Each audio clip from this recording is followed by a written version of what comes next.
अब ये मेरे पास 8/11 लाने का दूसरा तरीका और क्या था? दूसरा तरीका बेटा ये था कि देखिए मेरे पास टोटल 12 टाइल्स थी। I had total 12 tiles. उन 12 टाइल्स में से आई हैड 4 वॉवल्स और 8 कॉन्सोनेंट्स। तो 4 + 8 जो हैं ये मिलके बनाते हैं 12। अब बेटा सपोज करें मेरे पास पहली टाइल जब मैंने चूज़ करनी थी, when I had to choose my first tile, तो पहली टाइल में मेरे पास आ गया वॉवल। तो वॉवल चूज़ करने की जो चांसेस हैं मेरे पास वो है 4/12, यानी मेरे पास 4 वॉवल्स हैं और 4 वॉवल्स में से मैं कोई एक वॉवल चूज़ कर सकता हूँ आउट ऑफ 12। ठीक है। अब जब मैंने इधर से एक वॉवल चूज़ करके निकाल लिया, लेट्स से यहाँ पे मैं अपनी आउटकम्स लिख लेता हूँ।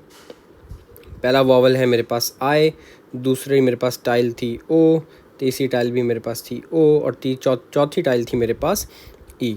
तो ये मेरे पास 4 वॉवल्स हैं। पहली बारी में जब मैंने एक वॉवल निकाल लिया तो ये मेरे पास अब लेट्स से वो आई था तो ये कैंसिल आउट हो गया। अब मेरे पास पीछे 3 वॉवल्स रह गए हैं। तो मैंने यहाँ पे फिर लिखा 3 और क्योंकि मेरे पास एक वॉवल ऑलरेडी निकल चुका था, इस टोटल में से मेरे पास ये एक वॉवल ऑलरेडी निकल चुका था, तो मेरे पास अब टोटल 3 वॉवल्स रह गए। तो यहाँ पे ऊपर लिखा 3 which is the number of required outcome divided by total outcomes, और मेरे पास टोटल आउटकम्स भी अब कम हो गए। इसका मतलब है पहले 12 थे, अब 11 रह गए। इस चीज़ का मतलब है विदाउट रिप्लेसमेंट। विदाउट रिप्लेसमेंट का मतलब है, फिर से आपको एक्सप्लेन कर देता हूँ, कि जब आपने एक एलिमेंट चूज़ कर लिया तो आपने अब उस एलिमेंट को कंसिडर नहीं करना, उस एलिमेंट को उठा के आपने बाहर रख देना है। ठीक है। तो जब आपने बाहर रखा तो टोटल कम होता चला जाता है। ठीक है। तो इसका मतलब है कि आपका जो क्वेश्चन है that is without replacement. First tile choose करते हुए the total was 12, second tile choose करते हुए टोटल इज़ 11। ठीक है। और इसमें आप देखें मेरे पास मैंने पहली टाइल चूज़ करते हुए वॉवल चूज़ किया, सेकंड टाइल चूज़ करते हुए आई हैव अगेन 2 ऑप्शंस, या तो वॉवल चूज़ कर सकता हूँ या फिर कॉन्सोनेंट चूज़ कर सकता हूँ। तो पहली दफ़ा मैंने वॉवल चूज़ कर लिया था ऑलरेडी, तो सेकंड टाइम मेरे पास कॉन्सोनेंट्स 8 ही रहे। ठीक है। मैंने एग्जांपल ली थी कि लेट्स सपोज मैंने आई चूज़ कर लिया, तो मेरे पास कॉन्सोनेंट्स तो उतने ही हैं जो कि नॉन वॉवल्स वर्ड अल्फ़ाबेट्स हैं। तो 1 2 3 4 5 6 7 8, तो कॉन्सोनेंट्स मेरे पास 8 ही हैं। ठीक है। इसी तरह मुझे अगर दूसरी ब्रांचेस भी फिल करनी है तो मैं इसको ज़रा क्लियर आउट कर लेता हूँ पहले, और यहाँ पे मेरे पास था 8/12, दिस वाज 8/11। तो लेट्स सपोज अब फर्स्ट टाइल चूज़ करते हुए मैंने सबसे पहले कॉन्सोनेंट चूज़ कर लिया। ठीक है। कोई भी कॉन्सोनेंट चूज़ कर सकता हूँ मैं। यहाँ पे मैं क्या कहता हूँ जी, मैं यहाँ पे चूज़ कर लेता हूँ लेट्स से टी। जब मैंने टी चूज़ कर लिया तो टी मैंने अब निकाल के साइड पे रख दिया। अब मेरे पास टोटल वॉवल्स कितने रह गए बाकी? मेरे पास अभी भी 4 वॉवल्स हैं, 1 2 3 4। 4 क्यों है? क्योंकि अभी तक मैंने कोई वॉवल नहीं निकाला। तो 4 डिवाइडेड बाय 11। 11 क्यों? क्योंकि मैंने टी निकाल लिया और टी ऑलरेडी अब उसका टोटल का पार्ट नहीं है।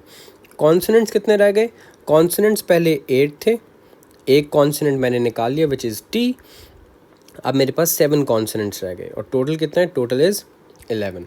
और अगर आप इनको ऐड करते हैं तो आपको ख़ुद पता लग जाएगा कि this probability is equal to 1। ठीक है। And this probability, the sum of this probability is also equal to 1 and the sum of this probability is also equal to 1। तो हमारे पास 2 सेम ब्रांचेस जहाँ से निकल रही होती हैं उनका सम 1 होना बहुत ज़रूरी है। अगर वो सम 1 नहीं होता तो इसका मतलब है there is something wrong in our calculation. अब मैंने पिछली वीडियो में आपको बताया था कि आपने इस चीज़ को मैं यहाँ से रिमूव करता हूँ। मैंने आपको लास्ट वीडियो में समझाया था कि जब भी आपके पास ट्री डायग्राम्स होंगी तो ट्री डायग्राम्स के लिए आप अपने लिए 2 कॉलम्स यहाँ पे ड्रॉ करेंगे।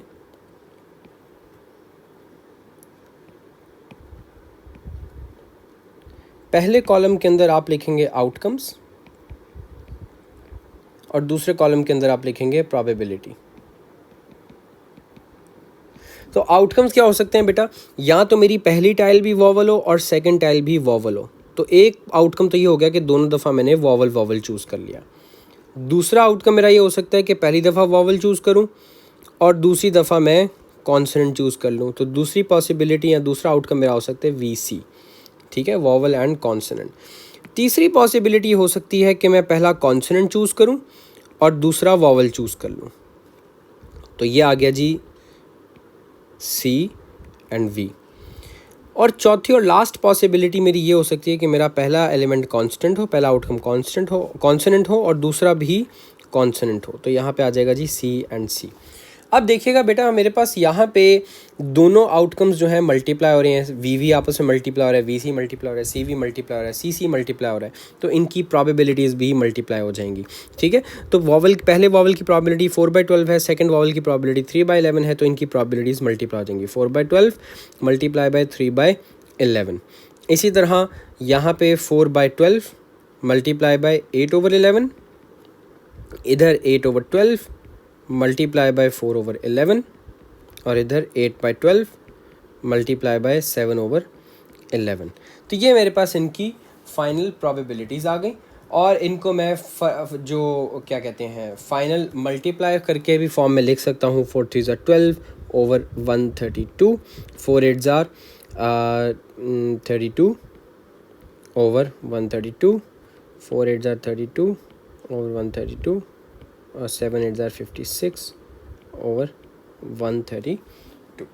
तो यहाँ पे ये मैंने प्रोबेबिलिटीज़ को फाइनल करके मेंशन कर दिया। अब अगला स्टेप क्या होगा? अगला स्टेप ये होगा कि मैं अब क्वेश्चंस को आंसर करना शुरू करूँ। वो कहते हैं find the probability that the tiles both show vowels. आपने क्या करना है, आप चुप करके अपने आउटकम्स में जाना है और देखना जी कौन सा ऐसा आउटकम्स है जो दोनों वॉवल्स को रिप्रेजेंट कर रहा है। तो ये आपके सामने ऑलरेडी मेंशन्ड है। इस वॉवल का जो आंसर होगा, जो प्रोबेबिलिटी होगी विच इज़ 12/32, ये आपका फाइनल आंसर। सेकंड क्वेश्चन में आते हैं तो वो कहता है find the probability that one tile shows a vowel and one tile shows a consonant. वो कहता है एक टाइल वॉवल शो कर रही हो और दूसरी टाइल कॉन्सोनेंट शो कर रही हो। अब यहाँ पे एक चीज़ नोट करने वाली है कि उसने आपको ये कहा है कि दोनों में से एक टाइल वॉवल हो और दोनों में से एक टाइल कॉन्सोनेंट हो। एक टाइल वॉवल हो और एक टाइल कॉन्सोनेंट हो। उसने ये नहीं कहा कि पहली टाइल वॉवल हो और सेकंड टाइल कॉन्सोनेंट हो। उसने पोजीशन की बारे में कुछ नहीं कहा। उसने बस ये कहा है कि दो टाइल्स हैं, उसमें से एक वॉवल होनी चाहिए और एक कॉन्सोनेंट होनी चाहिए। तो ऐसे मेरे पास दो आउटकम्स बनते हैं। पहला आउटकम वी सी है और सेकंड आउटकम मेरे पास सी वी है। अब यहाँ पे आपने एक चीज़ याद रखनी है, जब आपके पास एक से ज़्यादा आउटकम्स आ जाएं तो बेटा इन दोनों की प्रोबेबिलिटीज़ जो हैं वो ऐड हो जाती हैं। ठीक है, तो यहाँ पे मैं लिखूँगा जी एक पॉसिबिलिटी है वी सी और सेकंड पॉसिबिलिटी है सी वी। तो इन दोनों की जो प्रोबेबिलिटीज़ हैं वो ऐड अप हो जाती हैं। तो पहली प्रोबेबिलिटी है 32/132 और सी वी की प्रोबेबिलिटी भी 32/132। जब मैं इनको ऐड करूँगा तो आंसर आ जाएगा 64/132। ठीक है, और फिर आप इसको फर्दर सिंप्लीफाई भी कर सकते हैं। जब आप इसको फर्दर सिंप्लीफाई करेंगे तो यहाँ पे जी आ जाएगा 2 3 6, 2 2 4, 2 6 12 और 2 6 12, 2 16 32, 2 3 6, 2 3 6 एंड आई थिंक 16/33 जो है ये आपका फाइनल आंसर है। अब हम जल्दी से की एरियाज एक समरी डिस्कस करते हैं कि अभी तक हमने क्या क्या डिस्कस किया। हमने सबसे पहले अपना एक आउटकम्स का टेबल बनाना सीखा जो कि बहुत इम्पॉर्टेंट है। आउटकम्स का कॉलम बनाना सीखा। सेकंड हमने सीखा कि जी इनकी प्रोबेबिलिटीज़ कैसे आती हैं। फिर हमने बात की कि जी सेम ब्रांच के ऊपर सम ऑफ प्रोबेबिलिटी जो है वो 1 होता है।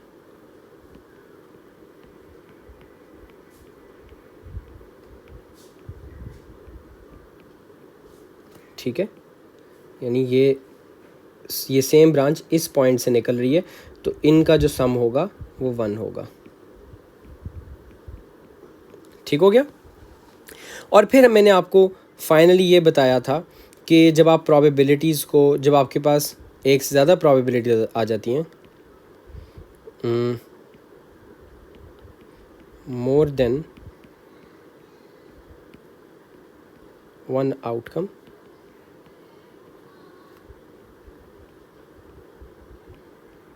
gets added together।